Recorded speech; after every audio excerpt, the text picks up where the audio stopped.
आइए भक्तों, आज सुनते हैं। आज सावन मास का दूसरा सोमवार है और कहते हैं इस दिन भगवान शिव और माता पार्वती की कथा एवं श्रावण मास की व्रत कथा सुनने से समस्त सुखों की प्राप्ति होती है और मनुष्य के सभी पाप संकट कट जाते हैं तथा मनोकामना पूरी होती है। तो आज मैं आपको भगवान शिव और माता पार्वती की बड़ी दुर्लभ कथा सुनाने जा रही हूँ। यह कथा आप लोग पूरा सुनिएगा, आधा अधूरा मत छोड़ दीजिएगा। आधा अधूरा कथा सुनने से आपको पूरी जानकारी नहीं मिलेगी, इसीलिए कथा को आप लोग पूरा श्रवण करिएगा। तो एक बार बोलिए प्रेम से शिव जी की जय, माता पार्वती की जय, गौरी पुत्र गणेश भगवान की जय। जब शिव पार्वती अपने भक्त के लिए बने सेठ और सेठानी, एक गांव के बाहर छोटा सा शिव मंदिर था जिसमें एक वृद्ध पुजारी रहते थे। एक दिन एक गरीब माँ अपने नन्हे से बालक को मंदिर के द्वार पर छोड़कर चली गई। बहुत खोजने पर भी पुजारी जी को बालक के परिवार का कुछ भी पता न चला। जब गांव का भी कोई व्यक्ति उस बालक का लालन पालन करने को तैयार न हुआ तो पुजारी जी ने भगवान शिव की इच्छा समझकर उसे अपने पास रख लिया और उसका नाम भोला रख दिया। गांव के श्रद्धालु भक्तों से जो कुछ प्राप्त होता उसी से भगवान शिव का, पुजारी जी का और बालक भोला का किसी तरह गुजारा चलता। यदि किसी दिन कम भी पड़ता तो पुजारी जी बालक और भगवान को भोग लगाकर स्वयं गंगा जल पीकर रह जाते। धीरे धीरे भोला बड़ा होने लगा और अब वह पुजारी जी के कामों में हाथ बटाने लगा। वृद्ध पुजारी जी के थके हारे हाथों को कुछ आराम मिलने लगा, इसीलिए उन्होंने भोला को मंदिर की सफाई, भगवान शिव की पूजा, उनको भोग लगाने और उनकी आरती करने की विधि अच्छी प्रकार समझा दी। अब से वे स्वयं भगवान शिव के नाम जप और संकीर्तन के समय व्यतीत करने लगे। एक दिन भगवान शिव के मंगलकारी नाम शिव शिव शिव शिव का जप करते हुए ही उनके प्राण छूट गए। अब बालक भोला का इस संसार में भगवान शिव के सिवा और उसका कोई दूसरा सहारा न रहा। उसने पुजारी जी की 3 बातें कभी न भूली। पहला, भगवान भोलेनाथ शिव शंकर को ताजी गर्म रसोई का ही भोग लगाना। दूसरा, भगवान को भोग लगाए बिना स्वयं कुछ भी नहीं खाना। तीसरा, भगवान शिव पर विश्वास रखकर कभी भी किसी भी वस्तु को संग्रह न करना, बासी भोजन का भी नहीं। यदि कोई भक्त पहले से बना भोजन या मिठाई मंदिर में दे जाता तो बालक भोला उसे गरीब में बांट देता। वह ताजी रसोई बनाकर ही भगवान को भोग लगाता, उसके बाद ही स्वयं प्रसाद ग्रहण करता और यदि बचता तो उसे बांट देता। यदि रसोई बनाने को सामग्री न होती तो भोला बाबा और भोला भगत दोनों गंगा जल पीकर ही रह जाते। एक बार बरसात का मौसम आया और 3-4 दिन तक मूसलाधार वर्षा होने से मंदिर में एक भी भक्त नहीं झांका। भोला अपने भोले बाबा को गंगा जल का ही भोग लगाता और स्वयं भी पीकर रह जाता। भोले बाबा बालक की भक्ति और सहन शक्ति की परीक्षा लेते रहे, किंतु आखिरी में अपने भक्त बालक को भूखे से तड़पते देख उनसे रहा न गया। वे सेठ के नौकर का रूप धरकर हाथ में भोजन सामग्री की पोटली लेकर वर्षा में भीगते हुए मंदिर के द्वार पर आ पहुँचे। उन्होंने आवाज लगाकर भोला को बुलाया और उसके हाथ में पोटली देते हुए बोला, सेठ जी ने यह सीधा भेजा है, इससे रसोई बनाओ, भोग लगाओ और स्वयं भी प्रसाद पाओ। मैं कल फिर आऊँगा। भोला भगत ने आशीर्वाद देकर उसे विदा किया और सूखी गीली लकड़ियों के धुएं में गर्म रसोई बनाकर भोले बाबा को भोग लगाया। पूरे बरसात के मौसम में भोले बाबा नौकर के वेश में भोला भगत को सीधा देने आते रहते और स्वयं भी गरम गरम रसोई का भोग पाते रहते। एक दिन भोला भगत ने सोचा कि सेठ जी को सीधा बेचते हुए 4 महीने हो चले हैं, किंतु वे स्वयं कभी मंदिर में भोला बाबा का प्रसाद ग्रहण करने नहीं आए। अगले दिन जब भोला बाबा नौकर के भेष में सीधे को पोटली देने आए तो भोला भगत उनसे बोला, भाई तुम्हारे इतना धर्मात्मा सेठ जी कभी स्वयं मंदिर में प्रसाद लेने नहीं आए, इस कारण मेरा हृदय अत्यंत दुखी हो रहा है। अपने सेठ जी से कहना कि कल वे मंदिर में प्रसाद ग्रहण करने अवश्य पधारे।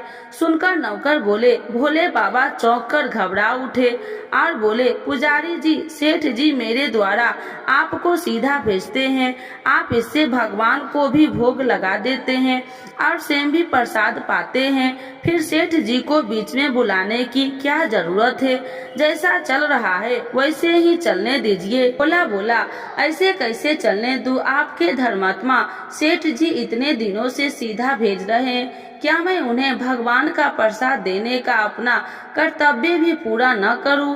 मैं किसी का उधार रखने वाला नहीं हूं। अपने सेठ जी से कह देना कि यदि कल भोले बाबा का प्रसाद ग्रहण करने न पधारे तो मैं उनका सीधा लेना बंद कर दूंगा। नौकर बने भोले बाबा तो अपने भोले भगत की अकड़ देखकर कांप उठे और यह सोचकर मन ही मन हंसे कि वाह, आज तो लेने वाला ही देने वाला पर होश दिखा रहा है। लेकिन सरल हृदय भक्त में मनोभाव पर रिझ कर वे बोले, ठीक है पुजारी जी, कल सेठ जी मंदिर में प्रसाद ग्रहण करने जरूर पधारेंगे। दूसरे दिन बड़े सवेरे ही भोला बाबा नौकर के भेष में दूध और बहुत सारी भोजन सामग्री लेकर मंदिर पहुंच गए। भोला चौंकते हुए बोला, भाई आज इतना सारा सीधा किस लिए लाए हो? नौकर बने भोले बाबा बोले, पुजारी जी भूल गए क्या, आज अपने सेठ जी को प्रसाद के लिए बुलाया है, इसीलिए आप छक कर रसोई बनाइए और भोले बाबा को भोग लगाइए। हाँ, यह तो बता दीजिए कि सेठ जी किस समय पधारे। भोला ने प्रसन्न होकर उन्हें सेठ जी के आने का समय बता दिया।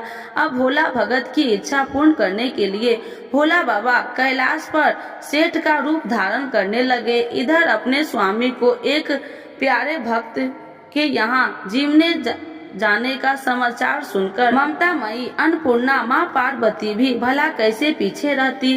वे भी पति की आज्ञा लेकर सेठानी का रूप धारण करने में जुट गई। भोला बाबा ने अपने गले से मुंडों की माला उतार दी, शरीर पर लगी भस्म, कमर पर पहना हुआ पागंबर और बाहों में कानों में पहने सांपों के काट हार भी उतार कर रख दिए। उन्होंने एक मखमल का सुंदर कुर्ता धारण कर लिया, अपनी जटाएं सीधी कर गंगा और चंद्रमा को उसमें छिपा लिया और ऊपर से एक सुंदर रंग बिरंगी पगड़ी पहन ली।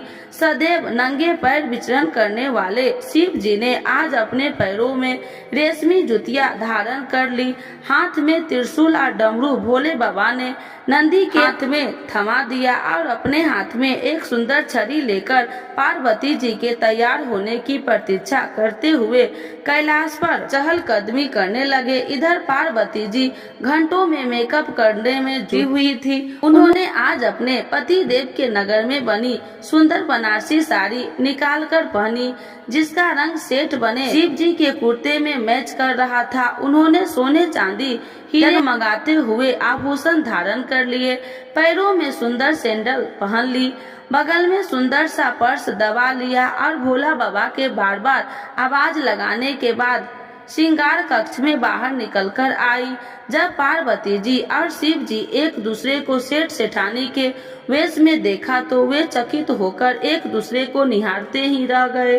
दोनों एक दूसरे को देखकर निहारते हुए जा रहे थे। इससे पहले उन्होंने कभी एक दूसरे को ऐसा सुंदर रूप देखा ही नहीं था।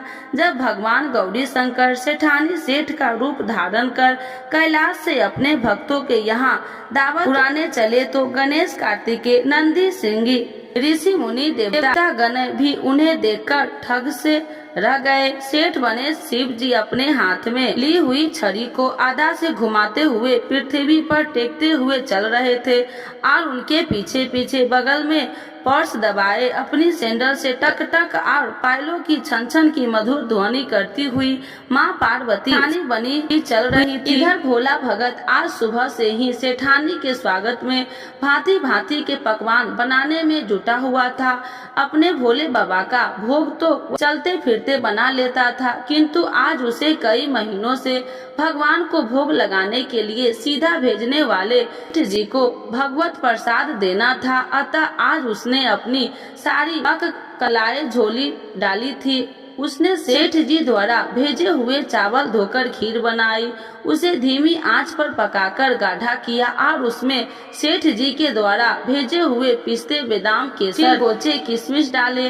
मिर्च और अदरक को कूटकर उसे बजरा, बेसन और गेहूं के आटे में भर भर कर मोटे मोटे मिष्टे टिक्के बनाए। रसोई बनाकर भोला भगत पुनः स्नान करने चला गया ताकि स्वच्छ वस्त्र पहनकर भोले बाबा को भोग लगा सके और सेठ जी को उनका प्रसाद पवा सके। जब भोला भगत स्नान करने लौटा तो देखा सेठ जी प्रसाद ग्रहण करने के लिए स्वयं तो आए हैं, संग में अपनी सेठानी जी को भी लाए हैं।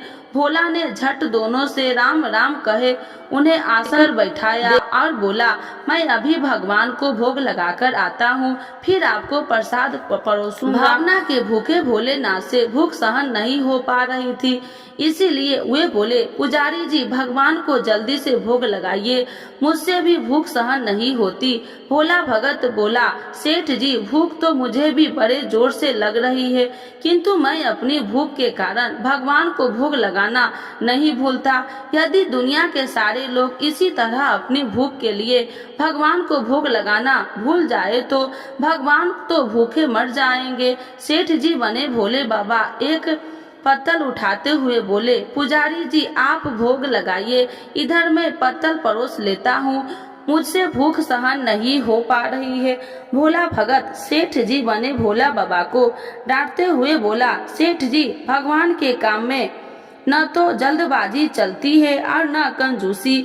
मैं जब तक भगवान को भोग नहीं लगा लेता आप रसोई के पास भी नहीं फटक सकते। चुपचाप इधर बैठ जाइए और ओम नमः शिवाय जपते रहिए। मैं अभी आता हूँ और आपको पेट भर भोजन कराता हूँ। सेठ बने शिव जी डांट खाकर चुपचाप अपने आसन पर जा बैठे। सेठानी बनी पार्वती उनकी यह दशा देखकर बड़ी मुश्किलों से अपनी हंसी रोक पाई, लेकिन जैसे ही भोला भगत पत्तल में सामग्री लेकर भगवान को भोग लगाने मंदिर में गया, शिव जी पार्वती को मौन रहने का संकेत करते हुए चुपके चुपके पैर रखते हुए रसोई में पहुंच गए और उन्होंने एक एक व्यंजन उठाकर चखना शुरू कर दिया। भोले बाबा तो प्रसाद को चखते ही चक्के रह गए। खीर में चीनी की जगह नमक भरा हुआ था और सब्जी में चीनी भरी हुई थी। जैसे ही भोला बाबा ने रोटी का एक गिलास तोड़कर मुंह में दिया वैसे शीशी करने लगे, क्योंकि रोटी में मिर्ची ही मिर्ची भरी थी। वे शीशी करते हुए उल्टे पैर भाग आए और अपने आसन पर जा बैठे। माँ पार्वती ने अपने स्वामी की यह हालत देखकर खिलाकर हंस पड़ी। इससे पहले कि भोला बाबा पार्वती जी के सामने कुछ सफाई दे पाते, भोला भगत ओम नमः शिवाय मंत्र का जप करते हुए आ पहुंचा। उसने भोग को रसोई में मिलाकर उसे पवित्र बना डाला और फिर सेठानी के सामने पत्तल परोसकर हाथ जोड़कर बोला, सेठ जी अब आप जी भर के प्रसाद पाइए। भोला बाबा तो अभी अभी भक्त की भक्ति से भी जोरदार उसके हाथ की बनी हुई रसोई चख चुके हैं, अतः उसे जीमने की बात सुनकर उनके पसीने छूटने लगे। कभी वे भोला तो कभी पार्वती का मुख देखने लगते। भोला को सेठानी की ढील असर नहीं हुई और बोला, सेठ जी अब क्या हो गया आपको? अभी अभी तो इतनी उतावली मच रहे थे, अब क्यों नहीं जीमते? आप जीमोगे तो तभी तो माता जी भी प्रसाद ग्रहण करेगी और फिर मैं भी प्रसाद पाऊंगा। भोला की लड़कार सुनकर भोला बाबा ने चुपचाप खीर का निवाला उठाया और सारी नमकीन खीर घटाघट पी गए। आड़ा खाली होने की देर थी कि भोला ने उसे झट से भर दिया। अपने प्रिय भक्त के हाथ से परोसते हुए भोग में भगवान को आज 2 गुना स्वाद आने लगा। भोला परोसता गया और भोले बाबा पीते गए। माँ पार्वती भक्त और भगवान दोनों को प्रेम को देख कर मंत्र मुक्त होती रहती। सारी रसोई समाप्त हो गई तो भगवान ने एक जोड़ की ढकार ली। भोला को होश आया कि बोली, यह सेठ जी, वाह, मैं भी था जो इतनी थोड़ी सी रसोई बनाई। मुझे पता होता कि आपको प्रसाद ग्रहण करने का इतना शौक है तो मैं और भी ज्यादा रसोई बनाता।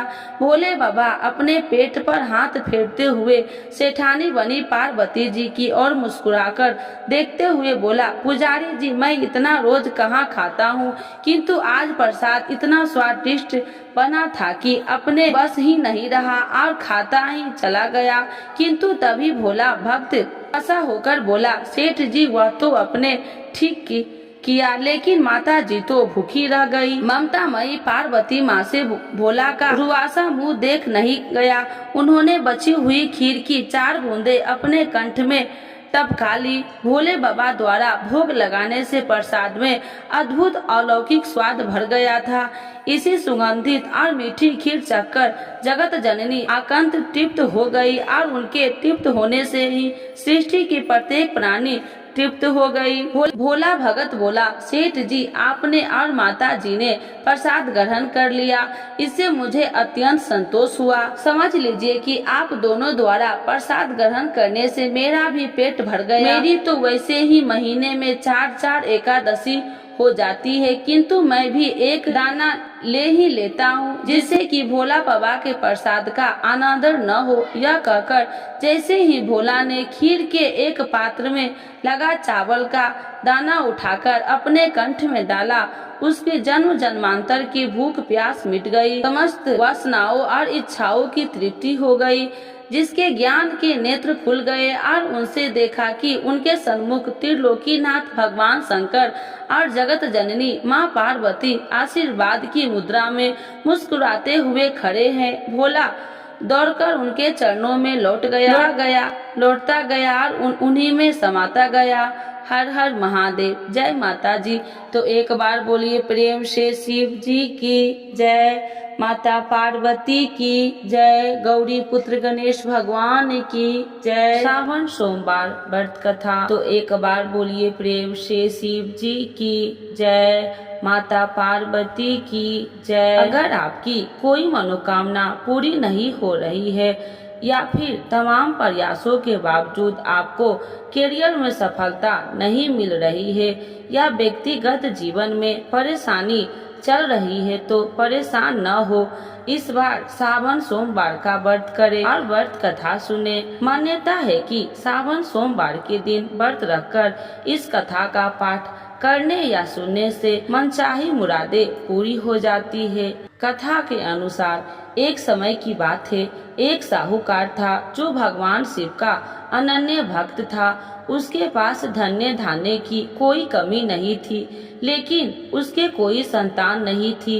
इसी कामना को लेकर वह रोज शिव जी के मंदिर जाकर दीपक जलाया करता था। उसके इस भक्ति भाव को देखकर एक दिन माता पार्वती ने शिव जी से कहा, हे प्रभु, यह साहूकार आपका अनन्य भक्त है, इसे संतान का कष्ट है, आपको इसकी मदद करनी चाहिए। पार्वती जी की इच्छा सुनकर भगवान शिव ने कहा कि हे पार्वती, इस संसार में हर प्राणी को उसके कर्मों का फल मिलता है और जिसके भाग्य में जो हो उसे भोगना ही पड़ता है। लेकिन पार्वती जी ने साहूकार की भक्ति का मान रखने के लिए उसकी मनोकामना पूर्ण करने की इच्छा जताई। माता पार्वती के आग्रह पर शिव जी ने साहूकार को पुत्र प्राप्ति का वरदान तो दिया, लेकिन साथ ही यह भी कहा कि उसके बालक की आयु केवल 12 वर्ष होगी।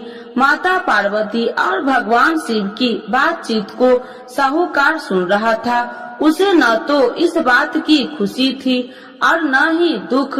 वह पहले की भांति शिव जी की पूजा करता रहा। कुछ समय के बाद साहूकार के घर एक पुत्र का जन्म हुआ। वह बालक 11 वर्ष का हुआ तो उसे पढ़ने के लिए काशी भेज दिया गया। साहूकार ने पुत्र के मामा को बुलाकर उसे बहुत सारा धन दिया और कहा कि तुम इस बालक को काशी विद्या प्राप्ति के लिए ले जाओ और मार्ग में यज्ञ कराना। जहाँ भी यज्ञ कराओ वहाँ ब्राह्मणों को भोजन कराते और दक्षिणा देते हुए जाना। दोनों मामा भतीजा इसी तरह यज्ञ कराते और ब्राह्मणों को दान दक्षिणा देते काशी की ओर चल पड़े। रात में एक नगर पड़ा जहाँ नगर के राजा की कन्या का विवाह था, लेकिन उस राजकुमार से उसका विवाह होने वाला था। वह एक आँख से कन्हा था। राजकुमार के पिता ने अपने पुत्र के कन्हा होने की बात को छुपाने के लिए एक चाल सोची। साहूकार के पुत्र को देखकर उसके मन में एक विचार आया। उसने सोचा क्यों न इस बालक को दुल्हा बनाकर राजकुमारी से विवाह करा दूं। विवाह के बाद इसको धन देकर विदा कर दूंगा और राजकुमारी को अपने घर जाऊंगा। लड़के को दूल्हे के वस्त्र पहनाकर राजकुमारी से विवाह कर दिया। लेकिन साहूकार का पुत्र ईमानदार था। उसे यह बात अन्याय संगत नहीं लगी। उसने अवसर पाकर राजकुमारी की चुनरी के पल्ले पर लिखा कि तुम्हारा विवाह तो मेरे साथ हुआ है, लेकिन जिस राजकुमार के संग तुम्हें भेजा जाएगा वह एक आँख से कन्हा है। मैं तो काशी पढ़ने जा रहा हूँ। जब राजकुमारी ने चुनरी पर लिखी बातें पढ़ी तो उसने अपने माता पिता को यह बात बताई। राजा ने अपनी पुत्री को विदा नहीं किया, जिससे बारात वापस चली गई। दूसरी ओर साहूकार का लड़का और उसका मामा काशी पहुँचे और वहाँ जाकर उन्होंने यज्ञ किया। जिस दिन लड़के की आयु 12 साल की हुई उसी दिन यज्ञ रखा गया। लड़के ने अपने मामा से कहा कि मेरी तबीयत कुछ ठीक नहीं है। मामा ने कहा तू अंदर जाकर सो जाओ। शिव जी के वरदान अनुसार कुछ ही देर में उस लड़के के प्राण निकल गए। मृत भांजे को देख उसके मामा ने विलाप शुरू किया। संयोगवश उसी समय शिव जी और माता पार्वती उधर से जा रहे थे। पार्वती भगवान से कहा स्वामी मुझे इसके रोने के स्वर सहन नहीं हो रहा, आप इस व्यक्ति के कष्ट को अवश्य दूर करें। जब शिव जी मृत बालक के समीप गए तो वह बोले कि यह उसी साहूकार का पुत्र है जिसे मैंने 12 वर्ष की आयु का वरदान दिया था। अब इसकी आयु पूरी हो चुकी है। लेकिन मातृ भाव से विभोर माता पार्वती ने कहा कि हे महादेव आप इस बालक को और आयु देने की कृपा करें, अन्यथा इसके वियोग से इसके माता पिता भी तड़प तड़प कर मर जाएंगे। माता पार्वती के आग्रह पर भगवान शिव ने उस लड़के को जीवित होने का वरदान दिया। शिव जी की कृपा से वह लड़का जीवित हो गया। शिक्षा समाप्त करके लड़का मामा के साथ अपने नगर की ओर चल दिया। दोनों चलते हुए उसी नगर में पहुंचा जहां उसका विवाह हुआ था। उस नगर में भी उन्होंने यज्ञ का आयोजन किया। उस लड़के के ससुर ने उसे पहचान लिया और महल में ले जाकर उसकी खातिरदारी की और अपनी पुत्री को विदा किया। इधर साहूकार और उसकी पत्नी भूखे प्यासे रहकर बेटे की प्रतीक्षा कर रहे थे। उन्होंने प्रण कर रखा था कि यदि उन्हें अपने बेटे की मृत्यु का समाचार मिला तो वह भी प्राण त्याग देंगे, परंतु अपने बेटे की जीवित होने का समाचार पाकर वह बेहद प्रसन्न हुई।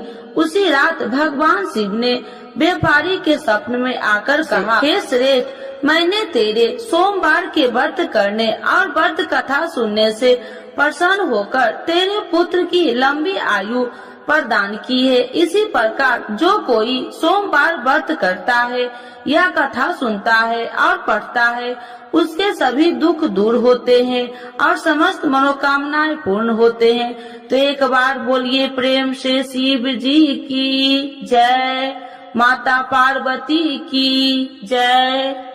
आरती शिव जी की। ओम जय शिव ओमकारा, स्वामी जय शिव ओमकारा, ब्रह्मा विष्णु सदा शिव अर्धांगी धारा। ओम जय शिव ओमकारा। एकानन चतुरानन पंचानन राजे। स्वामी पंचानन राजे।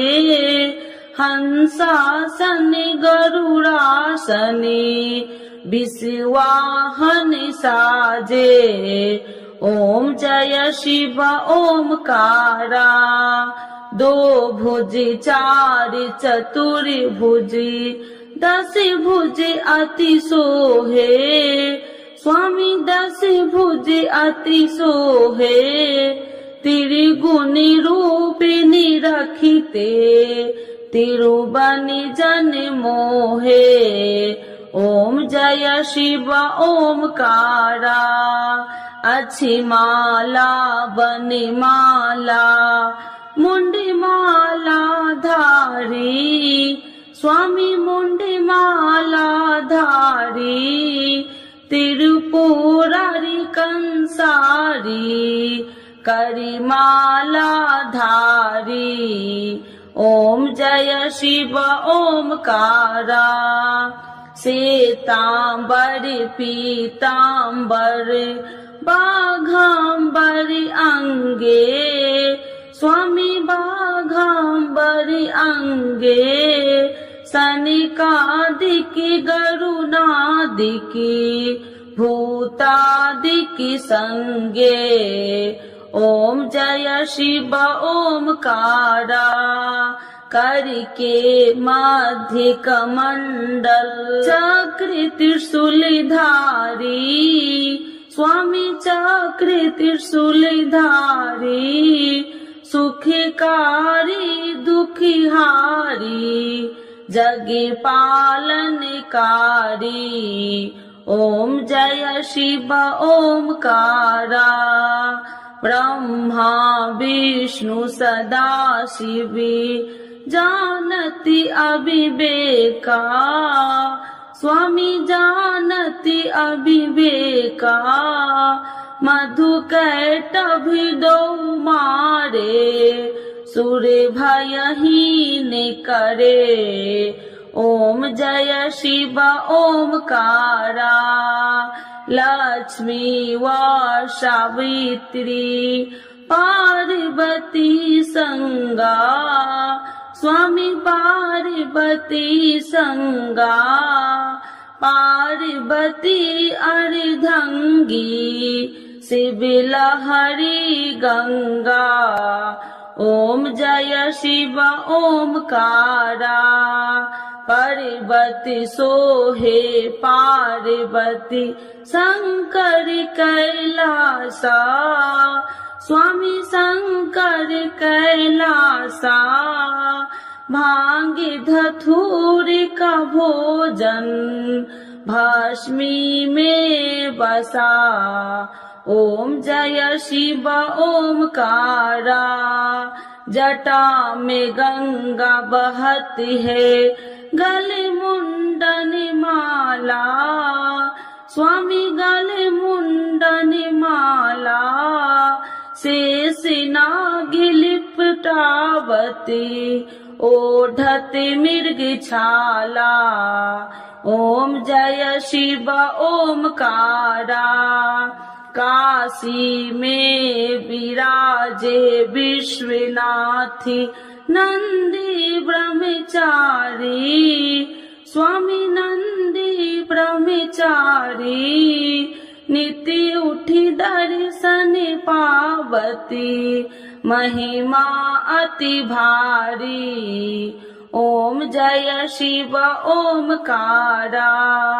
त्रिगुण स्वामी जी की आरती जो कोई नर गावे। स्वामी जो कोई नर गावे। कहत शिवानंद स्वामी मन वांछित फल पावे। ओम जय शिव ओमकारा। प्रभु हर शिव ओमकारा। शिव जी की जय। माता पार्वती की जय।